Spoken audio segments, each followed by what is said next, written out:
اللہ الرحمن الرحیم۔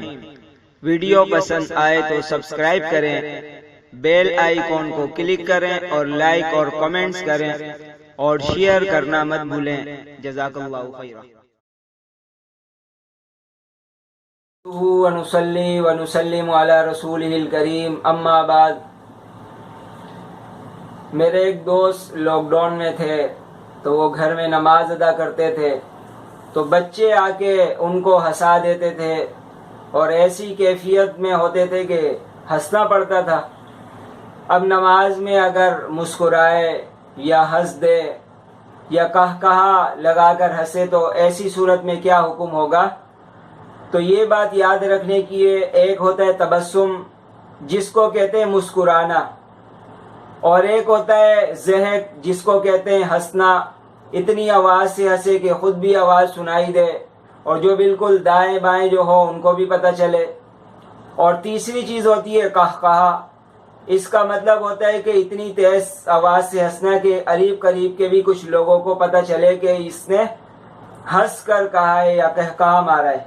بہرحال اگر کوئی نماز میں مسکرا دے تو ایسی صورت میں وضو میں بھی کوئی فرق نہیں پڑتا، نماز میں بھی کوئی فرق نہیں پڑتا۔ اور اگر کوئی نماز میں ہنس دے اتنی آواز سے کہ خود پتہ چلا ہو یا دائیں بائیں کے پڑوسی کو صرف پتہ چلا ہو، ایسی صورت میں نماز ٹوٹ جاتی ہے لیکن وضو اپنی جگہ برقرار رہتا ہے۔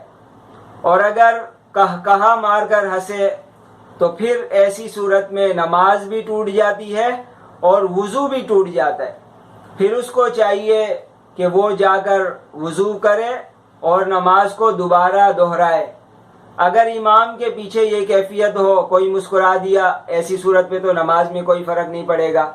اور اگر کوئی ہنسا ہے نماز کے اندر، اب ہنسی کی وجہ سے نماز ٹوٹ گئی، وضو برقرار ہے، اس کو چاہیے کہ دوبارہ اللہ اکبر کہہ کے نماز میں شامل ہو جائے، اور اگر اس سے پہلے 1 رکعت یا 2 رکعت یا جتنی بھی رکعت ہو گئی ہو اس کو امام کے سلام پھیرنے کے بعد دہرا لے۔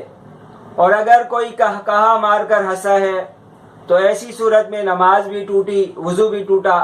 امام کے پیچھے اگر ایسی صورت پیش آئے تو پھر جا کے وضو کرے اور وضو کرنے کے بعد امام صاحب کی جو بھی رکعت چل رہی ہے اس میں شامل ہو جائے اور بقیہ جتنی رکعت رہ جائے اس کو لوٹا دے۔ تو یہ شریعت کے اندر مسئلہ تھا ہنسنے کے بارے میں۔ اللہ تعالی ہم سب کو شریعت کے مطابق عمل کرنے کی توفیق عطا فرمائے۔